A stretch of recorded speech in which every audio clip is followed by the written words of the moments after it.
यश चोपड़ा ने कहा, मेरे पास पैसे नहीं है क्योंकि उन्होंने अधिक फंड के लिए करीबी दोस्तों से संपर्क किया था, लेकिन उन्हें मना कर दिया गया था। निखिल अडवाणी ने खुलासा किया कि कैथी जी का बजट 30 करोड़ रुपए से अधिक था। कभी खुशी कभी गम में अमिताभ बच्चन, जया बच्चन, शाहरुख खान, काजल, ऋतिक रोशन और करीना कपूर ने अभिनय किया था और इसे बनाने में 50 करोड़ रुपए से अधिक की लागत आई थी।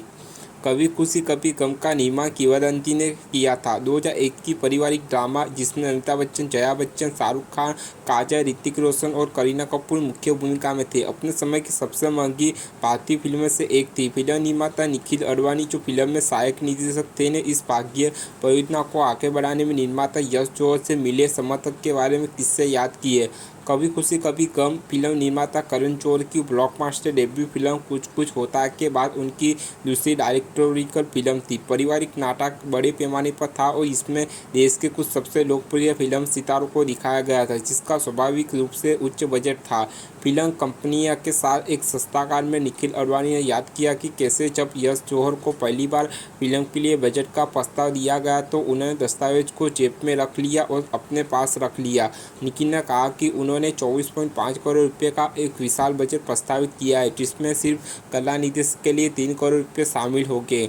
उन्होंने वह कागज़ लिया जिस पर हमने यह लिखा था कि उसे मोड़ा, अपनी जेब में रखा और कहा, ठीक है, जाओ और फिल्म बनाओ। 2000 में यह एक बड़ी संख्या थी। शूटिंग के पहले दिन हम बोले चूड़िया फिल्म रहे थे, जिसमें 200 नर्तक, 300 जूनियर कलाकार और पूरी स्टार कास्ट मौजूद थी। हमने फिल्मिस्तान स्टूडियो लिया था जिसमें 10 मंजिलें हैं और सभी 10 हमने ले ली थी, तो फिल्मिस्तान स्टूडियो धर्मा स्टूडियो बन गया था, जहाँ एक मंजिल यश जौहर का कार्यालय था, दूसरा एचओडी का कार्यालय था, सिर्फ भोजन का कक्ष था।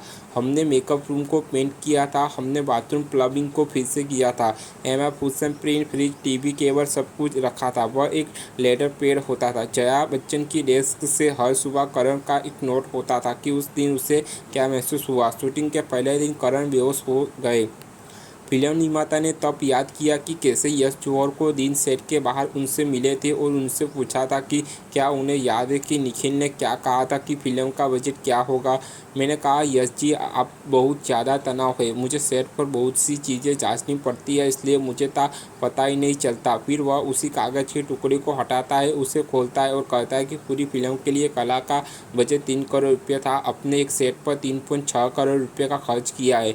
उन्होंने कागज़ फाड़ दिया और कहा, अब जाओ और यह फिल्म बनाओ। फिल्म का अंतिम बजट 54.5 करोड़ रुपये था। कभी खुशी कभी गम पर कब्जा जमाने की लड़ाई सिर्फ इसके निर्माण की लागत को लेकर नहीं थी, बल्कि इसकी रिलीज तक भी फैली हुई थी। निकी ने याद किया कि कैसे एक बड़े स्टूडियो के साथ एक सौदा सफल नहीं हुआ और एक भरोसेमंद करीबी सहयोगी ने भी फिल्म को रिलीज करने में मदद करने के लिए कदम नहीं उठाया।